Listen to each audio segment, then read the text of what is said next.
신약성경 196쪽 사도행전 6장 1절에서 7절 말씀을 제가 한 절, 여러분 한 절, 한 절씩 교독하고 마지막 절은 한 목소리로 읽습니다. 아멘. 기도합니다. 오늘도 살아 역사하시는 주님, 주의 날 주님 앞에 나와 예배드리게 하시고 또 온라인으로 예배 참석하도록 인도하시니 감사합니다. 오늘 주신 생명의 말씀을 하나님이 내게 주신 말씀으로 잘 받아들이게 하시고 이 말씀대로 깨닫고 말씀대로 살며 열매 맺을 수 있도록 인도하여 주시옵소서. 오늘 우리에게 말씀으로 축복하여 주시고 말씀을 통하여 하나님의 은혜와 사랑으로 덧입혀 주시는 우리 주 예수 그리스도의 이름으로 감사하며 기도하였습니다. 아멘. 말씀의 제목을 가지고 우리 한 번 더 인사합니다. 하나님의 말씀을 들읍시다 라고 서로 인사하겠습니다. 하나님의 말씀을 들읍시다. 하나님의 말씀을 듣고 신앙이 성장하시기 바랍니다. 오늘 유튜브에서 발췌한 동영상을 잠깐 같이 보고 말씀을 계속 이어가도록 하겠습니다. 동영상을 같이 봤습니다. 여기 계신 분들은 믿음이 다 자라고 있는 줄로 믿습니다. 아멘. 혹시 아직도 나는 왜 이렇게 믿음이 흔들리지? 나는 믿음이 안 자라는 것 같고 자꾸 뒤로 뒤처지는 것 같지? 하는 그런 느낌이 계시다면 오늘 말씀을 통해서 신앙 성장의 양분을 찾아내고 신앙 성장의 열쇠를 찾아낼 수 있기를 주 이름으로 기원 드립니다. 아멘. 자, 오늘 읽은 사도행전 6장의 교회는 사도행전 2장의 성령 강림으로 말미암아 예수 그리스도의 몸된 교회가 세워진 이후에 그 교회가 점점 더 성장했어요. 오늘 우리가 읽은 1절에도 그때 제자가 더 많아졌다 이렇게 표현하고 있잖아요. 그래서 믿는 자들이 더 많아지고 그 믿는 자들이 나도 예수님처럼 살래요 하고 예수님의 제자가 되는, 그러니까 지금 새신자를 말하는 게 아니라 이미 주를 위해 살겠다고 다짐하는 그런 제자의 삶을 살겠다고 다짐하는 사가 많아졌으니까 어떻게 해요? 굉장히 교회가 급성장한 거라고 볼 수가 있어요. 자, 다른 말로 해서 제자가 많아졌다는 것은 그만큼 복음이 많이 전파됐고 또 많은 사람이 주님께 인도되어서 교회에 들어왔고 하나님의 말씀을 배우는 사람도 늘어나서 그 말씀을 배운 사람들이 제자가 되는 거니까 엄청 성장했다는 거예요. 많은 사람들이 모이고 또 성장하면 어떻게 해요? 헌금도 많이 들어왔다는 얘기고 그 헌금으로 지금 과부들을 많이 도왔다는 얘기예요. 많이 도왔는데 지금 원망이 생겼잖아요. 헬라파 유대인들이 히브리파 사람을 원망하는 거예요. 히브리파 과부들만 자주 도와주고 자기네 과부들은 소외된다고 생각했던 거지. 자, 자세한 내막은 몰라도 우선 원망이 있다면 신앙 성장에 문제가 있는 거라고 볼 수 있어요. 자, 욥을 생각해 보세요. 욥은 하루아침에 다 잃었어요. 재산도 자녀도 또 아내도 도망가고 본인 몸 병들고 어떻게 이렇게 한꺼번에 다 잃어버릴 수 있는지. 그럼에도 불구하고 욥이 그 입술로 범죄치 않고 하나님을 원망하지 않았어요. 그만큼 욥의 신앙이 탄탄했다는 거지. 그래서 자, 사람은 많아지는데 사도들이 말씀을 가르치고 복음도 전하면서 그 과부들의 구제하는 것까지 다 신경 썼단 말이에요. 그러니까 그때서야 우리가 중요한 걸 놓치고 있었구나. 사실 어려운 사람들 뭐 나눠주고 어려운 사람 도와줄 때 여러분 기분이 얼마나 좋아요. 우리 교회에서 우리 김진호 집사님이 아마 어려운 사람 제일 많이 도와줬을 거예요. 자기도 못 먹으면서 어려운 사람 도와주는 분이에요. 왜? 남들 도울 때 그 기쁨이 있거든요. 유충근 집사님도 그렇고 다른 집사님도 그렇고 남 도와줄 때 얼마나 많은 도움, 기쁨이 있어요. 그래서 남들 돕느라고 자기 거 잘 못 챙길 때도 있어요. 근데 그걸로만은 신앙이 안 자라요. 그래서 지금 사도가 다 깨닫잖아요. 뭘 깨달아요? 여기 안 나와있네. 우리가 읽은 말씀에 한번 찾아볼까요? 자, 여기 2절에 나왔죠. 12사도가 모든 제자를 불러 이르되 우리가 하나님의 말씀을 제쳐놓고 접대, 곧 구제, 과부들을 챙기고 고아들에게 어려운 고아들을 돌보는 것을 그게 먼저이면 안 된다는 것을 깨달은 거예요. 하나님의 말씀을 제치면 안 되고 하나님의 말씀이 최우선순위가 되어야 된다는 거죠. 그거를 성도가 많아지고 어려운 사람 도와주면서 나도 기쁘고 이런 여기에 빠져 있었던 거예요. 자, 어려운 사람을 도와주는 거 좋은 일이고 그리고 나도 보람을 느껴요. 그러나 그것만으로는 신앙 성장이 안 돼요. 그것만으로 천국에 갈 수 없어요. 그래서 주님께서 어떻게 해요? 그 과정이 그렇게 될 줄 알면서도 냅뒀던 거예요. 본인 스스로 깨닫고 돌아와야만 다시는 그쪽으로 안 가기 때문에 미리 막아주지 않았어요.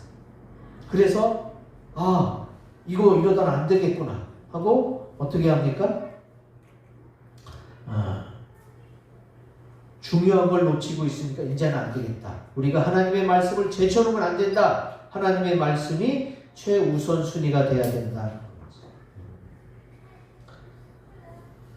그래서 아직도 믿음이 자라지 않았거나 아직 나는 부족하고 아직 나는 믿음이 연약하다라고 느끼시는 분, 믿음이 많이 흔들리는 분이 계시다면 오늘 말씀을 통해서 신앙이 성장되고 신앙이 견고해지기를 주 이름으로 기원드립니다. 아멘. 자, 그럼 신앙이 성장하려면 굵은 글 읽어봅니다. 시작. 말씀을 배우는 것을 최우선으로 해야 합니다. 아멘. 말씀을 제쳐놓고, 자, 교회는 믿는 자들의 모임이고 공동체예요. 그럼 막상 사람이 만나면 만나서 좋고 또 서로 교제하고 이 얘기 저 얘기 하면서 기쁘고 즐겁고 얼마나 좋아요. 그러다 보면 하나님의 말씀이 2순위, 3순위로 밀려날 수가 있어요. 그리고 또 어려운 사람 돕는 거 이거 얼마나 좋은 일이에요. 그러다 보니까 가장 중요한 1순위, 하나님의 말씀을 제쳐놓게 됩니다. 그래서 문제가 됐던 거지. 우리 동영상에서도 나왔잖아요. 찬양 듣는 걸 좋아하고 또 봉사하는 걸 좋아하고 또 어려운 사람 도와주는 거 좋아한다고 해서 그래서 그것만으로 신앙이 자라진 않아요. 나는 예배에 한 번도 안 빠졌고 성가대도 하고 찬양단도 하고 또 어려운 사람 있으면 도와주고 구제원금도 내고 또 선교비도 보내고 이런 걸 다 하는데도 믿음이 안 자랄 수가 있어요. 믿음은 저절로 자라는 게 아니기 때문에. 그 일을 할 때는 기쁨도 얻고 만족도 얻을 수 있지만 그것 때문에 신앙이 성장하지는 않습니다. 신앙이 성장하려면 그 성장에 필요한 양분이 있어야 되는데 그 양분이 바로 하나님의 말씀을 듣고 행할 때에 그때 신앙이 성장합니다.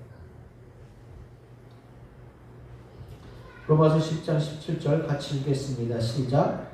그러므로 믿음은 들음에서 나며 들음은 그리스도의 말씀으로 말미암았느니라. 아멘. 자, 성경이 하나님께서 말씀하고 있어요. 하나님이 우리의 신체를, 우리의 성장을 어떻게 지으셨어요? 육체는 음식을 먹어야 양식을 먹어야 성장하도록 그렇게 지었어요. 근데 마음은, 신앙은 말씀을 들어야 성장하도록 그렇게 지었어요. 하나님이 그렇게 지으셨기 때문에 우리는 그 말씀대로 살 때에 성장이 이루어지는 거예요.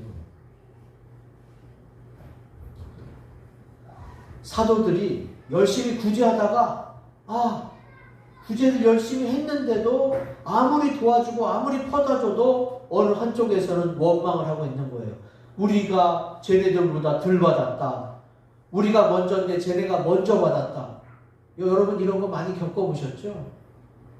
아무리 민원을 잘 해결해 줘도요, 민원은 끝이 없어요. 그리고 또 뭐 고맙다는 얘기는 별로 못 들어요. 그제서야 깨달은 거예요.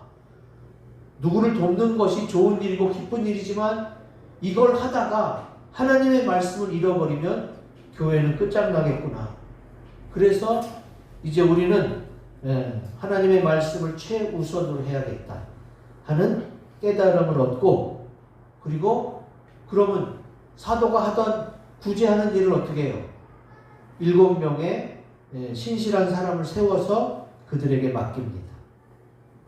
그러고 나니까 교회가 지속적으로 성장할 수가 있어요. 여러분, 그래서 제가 뭐 나눠줄 때도 담임 목사가 직접 나눠주지 않습니다. 어쨌든 교회에 헌금되고 헌금한 걸로 나눠주는 거잖아요. 근데 목사님이 그걸 나눠주다 보면 나중에 목사님이 나를 덜 줬다, 나를 늦게 줬다, 이렇게 목사님을 원망하게 돼요. 근데 목사님이 아니라 일반 집사님이 나눠주고 그러면은 그럼 원망하지 않아요. 참 신기하게. 그래서 어떻게 해요?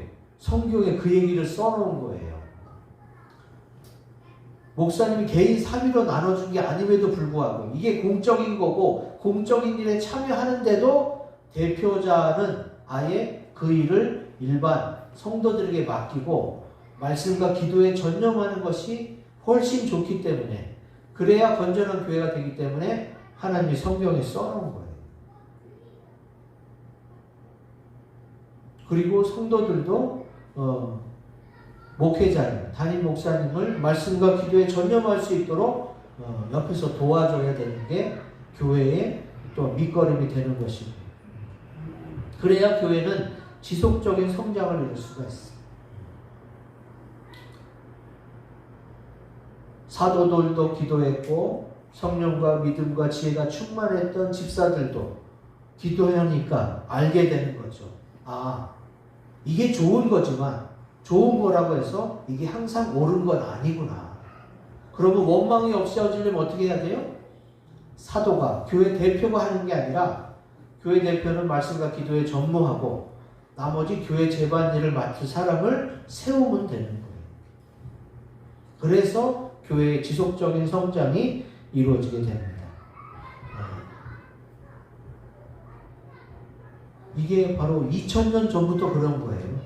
요즘에 와서 그렇게 된 게 아니라 이미 하나님은 그러한 사실들을 알고 있었고, 사람들의 관계 속에 또 사람이 완전하지 못하다 보니까 잠깐 잊어버리고 또 빠지고, 사람이 하는 일은 그래요. 늘 누락될 수가 있고 또 중간에 끼워 넣을 수도 있고, 이게 뒤죽박죽 된단 말이에요. 그러면 그 가운데 원망이 생기고 불평이 생기는 거죠. 그래서 그 일은 말씀과 기도하는 목회자가 하기보다는 일반 집사님을 세워서, 일꾼을 세워서 하는 게 훨씬 좋기 때문에 그렇게 하라고 했던 것이지. 자, 현재 교회도 마찬가지입니다. 썬데이 크리스찬이라고 해서 일주일에 한 번만 교회 나오는 분이 계세요. 근데 이번 코로나19 바이러스 사태로 말미암아 비대면 예배, 온라인 예배가 지속되면서 아마 그런 썬데이 크리스찬들은 지금 온라인 예배도 제대로 참석을 못할 거예요. 왜? 하루 24시간씩 7번. 그 많은 시간 가운데 딱 1시간 주님한테 집중하는데 그 믿음이 그게 유지되겠습니까? 어렵지요. 맨날 찬양을 듣고 기도를 하고 말씀을 붙잡는데도 죄를 지을 수밖에 없는 연약한 존재인데 어떻게 그 일주일에 딱 1시간 갖고 신앙이 유지되겠어요? 주일 예배 참석하는 것만으로 신앙이 부쩍 자라고 이 험한 세상과 마귀와 내 연약한 육신을 이길 수는 없습니다. 그래서 말씀을 최우선으로 해서 말씀을 배워야 되는 거예요. 어디 딴 데 가서 배울 생각하지 말고 웬만하면 하나님이 인도해 주신 교회 담임 목사님께 그 말씀을 배우고 또 배우기만 하면 안 되고 본인 스스로도 묵상을 해야 되죠. 그리고 목사님과 함께 지도를 받고 그 지도받은 것을 행해 보는 거예요. 그게 제자 훈련이에요. 그러면서 신앙이 성장하고 이 험한 세상과 마귀와 연약한 육신을 믿음으로 이겨낼 줄로 믿습니다. 그래서 교회는 신앙 성장이 이루어지길 원한다면 말씀을 최우선으로 해야 한다. 자, 하나님의 말씀이란 단어가요, 성경에 880회 이상 나옵니다. 최하 880번이에요. 하나님의 말씀, 여호와의 말씀, 주의 말씀 뭐 엄청 많아요. 그만큼 말씀을 강조해요. 왜 그래요? 믿어야 천국 가기 때문에 그래요. 근데 안 믿어져. 믿음이 안 자라. 들어야 됩니다. 들어야 돼. 하나님의 말씀이 자꾸 듣다 보면 어떻게 돼요? 그게 내 마음속에 와서 자리를 잡고 깨달아지고 그 말씀이 믿어지니까 이제 어떻게 돼요? 행동으로 옮겨지게 되는 거지. 이제 하나님의 말씀을 최우선으로 하는 신앙으로 계속 성장되시기를 주의 이름으로 기원드립니다. 아멘. 두 번째, 신앙이 성장하려면 굵은 글씨 읽어봅니다. 시작. 일꾼을 세우고 일을 맡겨야 합니다. 아멘. 3절에 나오죠. 이제 사도들이 말씀과 기도에 전무하면서 성령과 지혜가 충만한 칭찬받는 사람 7을 택합니다. 그리고 그들에게 교회의 모든 일을 맡깁니다. 자, 일꾼을 세우고 일을 맡기는 것이 왜 중요하냐? 하나님의 말씀을 또 성도와 하나님 중간 입장에서 증거하는 사람이 깨어 있어야 돼요. 하나님이 100이 은혜와 사랑과 능력과 말씀을 100을 줬어. 근데 이 목사님이 혹은 이 중간 축복의 통로인 선교사님이라고 할지라도 내가 받은 100의 은혜와 축복을 그대로 전해주려면 어떻게 해야 돼요? 다른 게 끼면 안 돼요. 그냥 목회자도 6일 동안 밖에 나가서 돈 벌어서 또 먹고 살아야 된다면 그러면 하나님이 100을 줘도 그 100이 그대로 다 성도에게 갈 수 있다는 보장이 없어. 그러니까 먹고 사는 문제, 또 교회 여러 가지 일, 교회 성도를 챙기고 구제하고 또 들어온 구제 헌금이나 구제 쌀을 나눠주고 이런 좋은 일이지만 그런 육체적인 시간을 할애하는 일 때문에 말씀과 기도에 소홀히 하게 되면 역시 또 하나님께 받은 100%를 성도들에게 그대로 전해주지 못하게 되지. 그래서 교회 일은 교회 일로서 운영돼야 되기 때문에 중요한 게 아닌 하나님의 말씀과 기도는 전문적으로 해야 되는 목사님을 제외하고 나머지는 다 성도들이 참여해서 함께 해나가는 그런 일꾼이 세워지는 게 폭발적 성장의 원동력이 됩니다.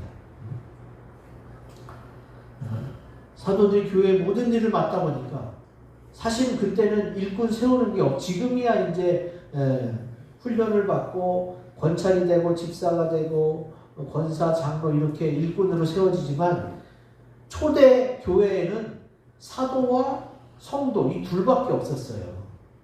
그러다 보니까 이런 시행착오를 통해서 이것보다 이것이 더 좋겠다라는 좋은 결과물이 나오게 된 것이지. 그래서 7명을 택하게 됐고 그들도 수시로 성령의 인도를 받고 기도하면서 교회 일을 하니까 어떻게 돼요? 사도들뿐만이 아니라 주의 일을 맡은 사람이 더 여럿이 되고 더 여럿이 함께 잘하니까 어떻게 돼요? 폭발적으로 부흥하게 되는 거예요. 그래서 교회는 일꾼들을 세워야 됩니다. 목사님이 말씀과 기도에 전력하게끔 나머지 교회 일꾼들이 필요하게 되는 거예요. 저희 교회도 세 분의 목장장을 세우면서 목장장이 자기 목장은 작은 교회라고 생각하고 여러분이 담임 목사라고 생각하고 열심히 기도하고 또 챙기고 연락하고 목장 예배 드리고 교제하고 좋은 거 있으면 나누고 그렇게 초대의 교회의 모습을 가리키면서 목장장으로 세웠어요. 처음에는 다들 못한다고 난 부족하다고 다들 그랬죠. 그러나 이제 하다 보니까 그 일을 하면서 자기도 좋아지고 복도 많이 받고 믿음도 성장하는 것을 본인이 느끼니까 이제 어떻게 해요? 더 열심히 하게 되는 거예요. 그래서 성장하는 교회의 특징은요, 누가 목사인지 잘 모를 정도로 교회 사역자가 많아지는 거예요. 리버렌 목사님 교회가 그렇게 성장했잖아요.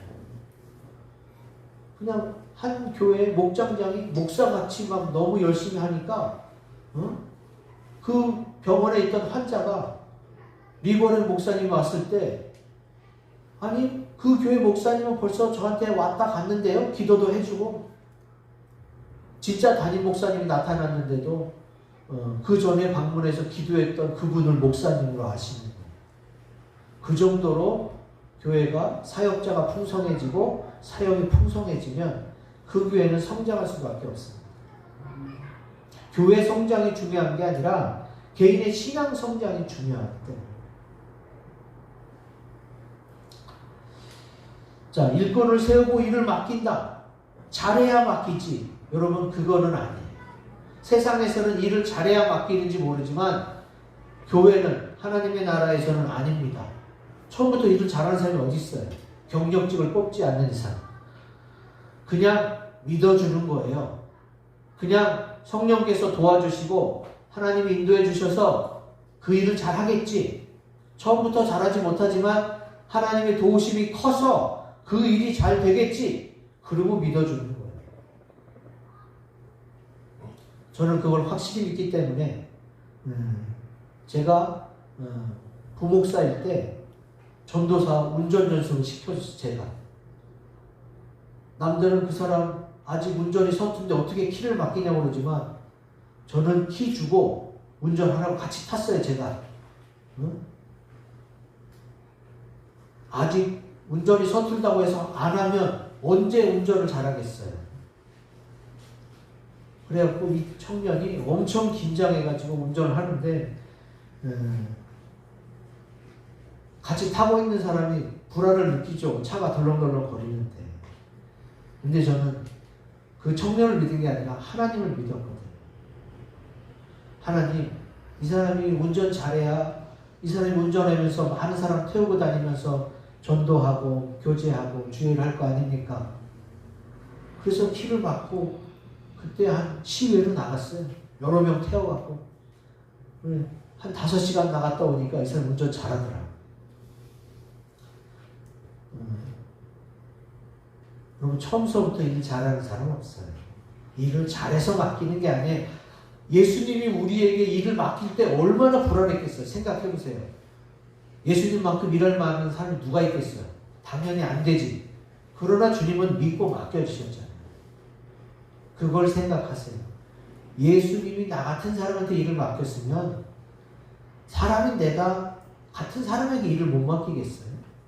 예수님 믿고 맡기는 거예요. 그러면 또 하다 보니까 경험도 생기고 자신감도 생겨서 잘 하게 되지. 그래서 저는 예수님을 믿고 일을 맡기는 거지 그 사람이 잘해 보여서 잘할 것 같아서 맡기는 게 아닙니다. 그래야 일꾼이 세워지고 일꾼이 성장합니다. 그 사람도 느끼잖아요. 이거 내 실력이 아닌데 막 잘 돼? 그러면 더욱더 주님을 의지하게 되지. 하나님이 눈에 보이지 않고 만져지지 않지만 하나님이 분명히 계신 줄로 믿습니다. 그래서 그 믿음 때문에 그렇게 나아갈 수 있는 거예요. 이렇게 믿어주고 또 맡겨주고 막 이런 선순환, 좋은 일이 계속해서 반복되면 어떻게 돼요? 본인도 하나님을 의지하는 게 더 커지고 하나님도 영광 받으시고 그래서 교회는 더 성장하게 됩니다. 우리 교회가 이제 새벽 설교를 녹음해서 단톡방에 매일 올립니다. 그 일을 김 집사님이 맡았는데 그 일을 맡은 다음에는 이 집사님이 새벽에 빠지질 않아요. 웬만하면 나와요. 보통 주말에는 못 나왔었거든요. 근데 이걸 설교일을 맡은 다음부터는 힘들어도 나와. 왜? 그게 하나님이 내게 맡겨주신 일이라 생각하고 열심히 하는 거죠. 그것뿐만이 아니라 그 일을 맡은 사람은 열심히 하게 되고 그 일을 열심히 하면 그 사람이 축복을 받게 되는 줄로 믿습니다. 그래서 일을 맡겨줘야 돼요. 목사님이 일을 안 하고 뺀질거리려고 막 이 사람 저 사람 일 시키는 게 아니라 나는 이미 하도 일을 많이 해서 일에서 받을 복은 많아요. 여러분이 그냥 나눠 가지란 말이에요. 이거 누가 해도 복을 받아요. 주의 일이니까. 근데 나는 이미 많이 쌓아놨기 때문에 여러분 많이 해서 가져가려는 거예요. 이렇게까지 설명을 하는데도 못 믿겠으면 할 수 없는 거고 주의 일을 해서 축복을 받아본 사람이 이 말을 알게 될 거예요. 내가 일꾼으로 세워진 걸 두려워하지 마시고 하나님의 일을 어떻게든 더 많이 맡으려고 하시기를 주의 이름으로 기원드립니다. 아멘. 주저하지 말고 하나님께 응답 받은 대로 그렇게 행하시면 됩니다. 마지막 세 번째, 신앙이 성장하려면 굵은 글씨 읽어봅니다. 시작. 제자들을 양육하고 말씀을 따라 살게 해야 합니다. 아멘.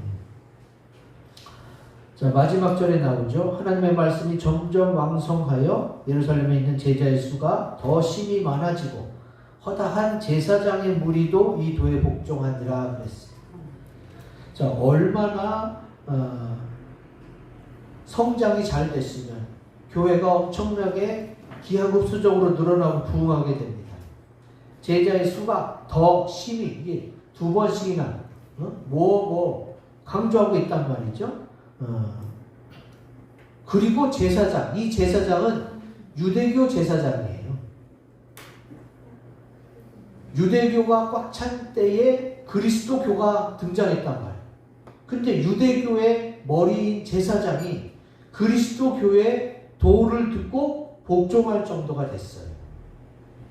그러면 얼마나 신앙이 성장되고 교회가 부흥됐다는 걸 아실 수가 있어요. 자, 그럼 이렇게 되려면 어떻게 되느냐? 하나님의 말씀이 바탕이 돼야 돼요. 항상 말씀이 바탕이 돼야 믿음이 성장하고 믿음이 성장돼야 더 귀한 하나님의 말씀이 귀 속으로 들려오게 되어 있습니다. 자, 하나님의 일을 맡아 믿음이 더욱 성장하게 되는데 그러면 말씀을 바탕으로 해서 봉사도 하고 찬양도 하고 믿음이 성장했어. 근데 거기서 더 성장하려면 어떻게 해야 되느냐? 양육을 받은 제자가 하나님의 말씀을 따라 살 수 있도록 계속 인도하고 옆에서 도와줘야 돼요. 자, 이게 무슨 얘기냐? 자, 지금 여러분이 하나님의 말씀을 몰라서 믿음이 안 자라는 건 아니잖아요. 알긴 알잖아요. 알긴 아는데 도대체 왜 성장이 안 돼요? 믿어지지 않아서. 또 믿어졌는데 아직 행동할 만큼 그 정도가 안 돼서잖아요. 그럼 그런 여러분에게 주변에 이래라 저래라 말들이 많아요.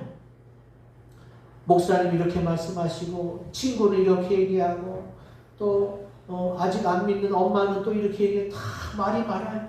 우리나라는 특히 오지랖이 넓고 간섭이 심해서 옆에서 이래라 저래라 하는 말이 엄청 많아. 그때 어떻게 해야 돼요? 주님의 말씀을 들어야 돼요. 사도행전에 나와 있죠. 사도행전 4장 19절 같이 읽습니다. 시작. 베드로와 요한이 대답하여 이르되 하나님 앞에서 너희의 말을 듣는 것이 하나님의 말씀을 듣는 것보다 옳은가 판단하라. 자, 나를 사랑하는 것도 하나님만큼 날 사랑하겠어요? 하나님은 자기 아들을 죽는데 내어주기까지 날 사랑했어. 또 이 사람이 아무리 똑똑하든 하나님보다 똑똑하겠어요? 하나님보다 더 지혜로울 수는 없어요. 그리고 중요한 건 이 사람은 똑똑하고 날 사랑해도 앞뒤를 몰라. 앞뒤를. 그게 제일 큰 문제야. 근데 하나님은 앞뒤를 알잖아요. 모든 걸 지으시고 주관하시고 앞으로 어떻게 될지도 알기 때문에 아무리 내 주변에서 나에게 영향력을 미치는 사람의 말일지라도 그 말이 하나님의 말씀을 듣는 것보다 앞장서면 어떻게 된다? 그러면 내 손해다. 아, 그분도 날 사랑하는데, 그분이 날 위해서 기도해 주는데. 근데 그거는 뭐 사람의 말이에요. 하나님의 말씀과 그 사람의 말이 같다면 괜찮지만 다를 경우에는 하나님의 말씀을 듣고 따라야 된다는 말이죠. 그래야 믿음이 자라요. 그래야 내가 복도 받고 그래야 내가 더 잘 돼요. 왜? 앞뒤를 아는 거는 하나님밖에 안 계십니다. 저는 자주 얘기하지만 주변 사람들이 부러워해요. 왜? 젊은 나이에 많은 것을 이루었거든. 나는 그것을 이루려고 노력한 사람이 아니라 그냥 저는 하나님 뜻대로 가려고 했을 뿐이에요. 우리 기독교윤리 교수님이 가르친 사람 중에 제가 제일 젊어요. 가장 젊은데 박사학위를 받았고 강의도 제일 젊은데 시작하게 됐고 제가 작년에 지방회장이었을 때도 제일 어렸어요. 누구는 막 65세인데 나는 50세, 15살, 17살 차이가 나요. 그러니까 아무리 늦게 잡아도 제가 또래에 비해서 10년은 빠른 거예요. 저는 그렇게 되려고 노력한 사람이 아니에요. 저는 그냥 꼼짝거리면서 아유 하나님 이거 해야 돼요? 겨우 하는 사람이에요. 하나님이 하라고 그러는 것만 겨우 하는 사람이었어요. 근데도 하나님 말씀을 우선시하니까 하나님이 이렇게 저를 높여주시고 빨리빨리 가게 하신 거지. 엊그제도 연락이 왔어. 10월 둘째 주에 안수위원이래. 저도 좀 당황스럽더라고요. 작년 회기 회장이었기 때문에 회장을 지내면 그 다음부터 자연스럽게 안수위원이 돼요. 지방에 장로 권사님들 세울 때 안수위원 목사님이 가서 다 안수해줘요.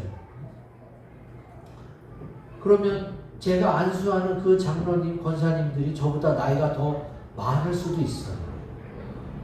그만큼 주님이 저를 빨리 세우고 빨리 높여놓으셨단 말이에요. 이유는 딱 하나예요. 사람 말보다 하나님 말씀을 들으려고 노력해서. 저는 높아지려고 노력한 것도 아니고 잘 되려고 노력한 것도 아니에요. 그냥 어쩔 수 없이 하나님 주의 종이니까 말씀대로 하려고 노력하다 보니까 이렇게 됐다. 그러면 목사만 그렇게 됐냐? 아닙니다. 하나님 말씀이 최우선으로 여기는 그 모든 사람에게 하나님이 이런 복을 주시는 줄로 믿습니다. 제발 믿으시고 그 말씀이 나에게 주신 말씀이다. 그리고 그 말씀을 따라 살면 되는 거예요. 아까도 말씀드렸듯이 유대교의 제사장, 유대교에 있어서 가장 최고의 사람까지도 이 도, 예수는 그리스도시다, 예수님만이 구원자시다, 예수님을 믿으면 하나님이 예비하신 천국에 갈 수 있다는 이 도에, 이 말씀에 유대교의 제사장까지도 복종했단 말이죠. 그러면 뭐 때문에? 말씀을 계속 들으니까 믿음이 자라서 그 말씀 속에 역사가 일어나고 기사와 이적이 일어나니까 믿을 수밖에 없는 거예요. 그래서 신앙 성장의 열쇠는 말씀이면서 그 말씀대로 행할 때에 우리의 믿음이 성장되는 줄로 믿습니다. 그래서 성경을 공부해야 됩니다. 동영상에서 잠깐 나왔지만 박진영 씨는 어떤 목사님의 인도보다는 자기 스스로 막 책을 찾아서 혼자서 연구했어. 그러니까 오래 걸렸죠. 그가 정말로 신이 있다면 신을 찾으려고 엄청 오랫동안 방황하며 책 읽고 또 예루살렘까지 가서 막 다 확인하면서 그러면서 하나님을 만나는 거예요. 근데 이제 우리는 그렇게까지 안 해도 돼. 그냥 믿고 받아들이면 박진영이 만난 하나님은 나는 금방 만날 수가 있어. 그리고 그 하나님은 말씀의 하나님이에요. 다른 하나님이 아니에요. 그래서 말씀을 듣고 믿으면 된단 말이에요. 예수님 그때 당시에 서기관과 바리새인들이요 말씀을 몰랐던 게 아니에요. 말씀을 알지만 말씀대로 행하지 않았기 때문에 그들에게 화가 있다고 주님이 말씀하셨어요. 그러니까 우리도 말씀을 배우기만 하고 말씀대로 살지 않고 말씀대로 믿지 못하면 어떻게 해요? 배워도 아무 소용이 없어요. 그래서 우선은 말씀을 배워야 되고 말씀을 믿어야 되고 말씀대로 행해야 되고 말씀대로 일꾼으로 세워져서 섬겨야 되는 거예요. 그래야 신앙 성장이 계속 이루어집니다. 제가 욕심이 많아서 모든 성도를 다 성경을 가르치고 일꾼으로 세우려고 하는 게 아니라 성경이 그렇게 하고 써 있어서 제가 그렇게 하는 거예요. 사실은 교회를 조직화시켜서 끌어가려면 어떻게 해야 돼요? 대표자가 자기 말 잘 듣는 몇 명만 훈련시켜서 몇 명을 통해서 움직이면 돼요. 그게 조직을 이끌어가기 제일 쉬운 방법이에요. 근데 교회는 아니에요. 교회는 살아있는 유기체 공동체란 말이죠. 누구든지 다 말씀을 배워서 일꾼으로 세워져야 돼. 제자가 돼야 돼. 그게 하나님이 말씀에서 기록하신 것이고 우리에게 원하시는 것이에요. 지금 여기도 계속 제자의 수가 늘어났다고 그랬지 신도의 수가 늘어났다고 표현하지 않습니다. 그럼 왜 그렇게 표현해요? 하나님이 원하시는 건 제자예요. 신도가 아니라. 나도 예수님처럼 살래요. 나도 예수님이 좋아서 예수님이 내 생명의 구주이고 주님 말씀대로 살아서 복을 많이 받을래요 하는 그 제자를 주님이 원하시는 거지 신도를 원하시는 게 아니에요. 그래서 예수 믿는 사람은 믿어야 되고 열매를 맺어야 되고 성장해야 됩니다. 그게 교회의 특징이에요. 성장을 기본으로 하는 반드시 열매가 되어지기를 원하는 그런 것이 다 교회에게 바라시는 하나님의 뜻입니다. 그러므로 여기 계신 우리 모든 성도들은 주님의 말씀을 배우고 행하고 열매 맺고 신앙의 성장이 이루어지기를 주의 이름으로 기원드립니다. 아멘. 앞에 있는 세 가지 기도 제목을 가지고 우리 다짐하며 묵상하는 기도 시간을 갖겠습니다.